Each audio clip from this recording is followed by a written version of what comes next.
Hola, mi nombre es Alejandra Quintero y en este video voy a hablarles sobre estadística descriptiva. Empezamos con la escala nominal. Es una forma de medición que implica clasificar objetos o fenómenos en categorías o clases asignándoles nombres o símbolos. No implica ninguna relación de orden a distancia o proporción entre las categorías y los números o símbolos se utilizan solo para identificar las clases, no para medir las cantidades. El ejemplo de la escala nominal es la clasificación de estudiantes según su género masculino o femenino. En esta escala masculino y femenino son categorías mutuamente excluyentes, pero no existe un orden inherente entre ellas y no se pueden realizar las operaciones matemáticas para compararlas en términos de cantidad. Los números 1 y 2 podrían utilizarse para representar estas categorías, pero solo como etiquetas de identificación, no como medidas cuantitativas. Escala ordinal. Esta escala implica clasificar datos en categorías o clases con un orden específico, pero sin establecer la distancia o diferencia exacta entre ellas. Las propiedades de intervalo no se conocen en una escala ordinal y se utilizan para medir atributos no numéricos como satisfacción preferencial o rankings. En esta tenemos como ejemplo la clasificación de satisfacción en un restaurante. Por ejemplo, qué tan satisfecho está con su experiencia gastronómica, muy satisfecho, satisfecho, neutral, insatisfecho o muy satisfecho. En esta escala las respuestas están clasificadas en un orden específico desde muy satisfecho hasta muy insatisfecho, pero no se establece la distancia exacta entre cada categoría. Escala de intervalos. Es un nivel de medición que va más allá de simplemente establecer un orden en los datos. También mide la distancia entre los intervalos o categorías. En esta escala, la asignación de número a las clases de objetos es precisa y se conoce la magnitud de los intervalos entre todos los objetos de la escala. Las características claves de una escala de intervalos son que tiene una unidad de medida constante y que la proporción de dos intervalos es independiente de la unidad de medida y del punto cero. Como ejemplo, tenemos la medida en grados Celsius. La temperatura medida en grados Celsius es un ejemplo de una escala de intervalos y en esta escala la distancia entre 20 y 30 grados es la misma que entre 30 y 40 y así sucesivamente. La unidad de medida es el grado Celsius y se sabe que la diferencia entre 10 grados y 20 es la misma que entre 20 y 30 grados. Escala de razón o proporción.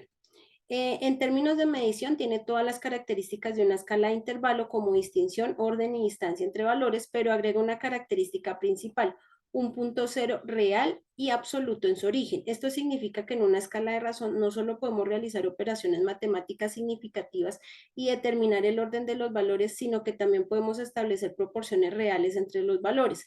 El cero absoluto en una escala de razón representa la nulidad completa de la propiedad medida. Como ejemplo, tenemos las edades en años.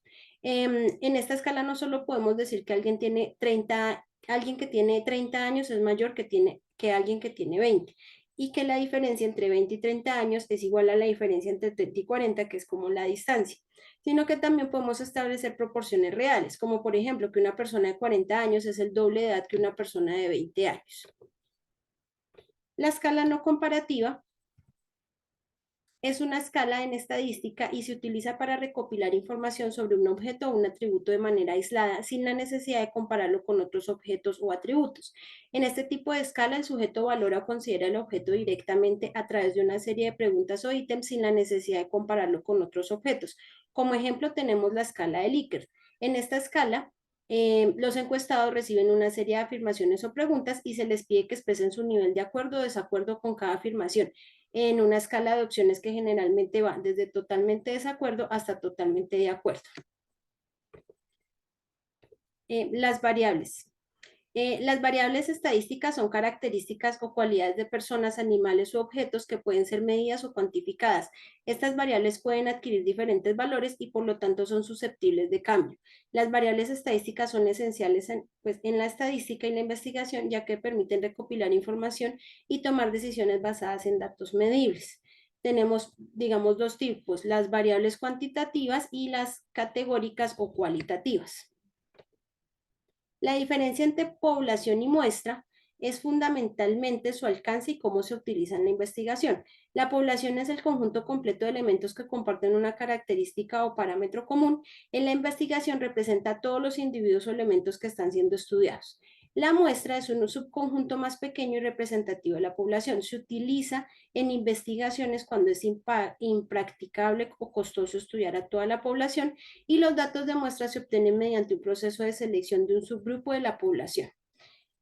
Por ejemplo, todos los estudiantes inscritos en una escuela secundaria en particular es la población. La muestra es un grupo de 100 estudiantes seleccionados al azar de esa escuela secundaria para participar en una encuesta sobre sus preferencias de deportes. ¿Cómo insertar ecuaciones en Excel?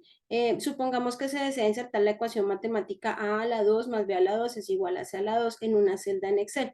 Para eso hacemos los siguientes pasos. Se hace clic en la celda donde se desea insertar la ecuación. En la barra de las fórmulas activar el editor de ecuaciones y escribiendo un signo igual seguido de una barra invertida y la palabra de Q.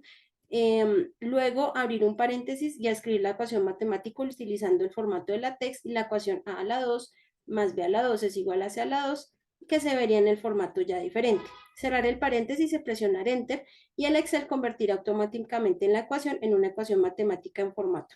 El resultado debería ser igual a una ecuación legible y bien formateada en la celda. Eso sería todo. Muchísimas gracias por su atención.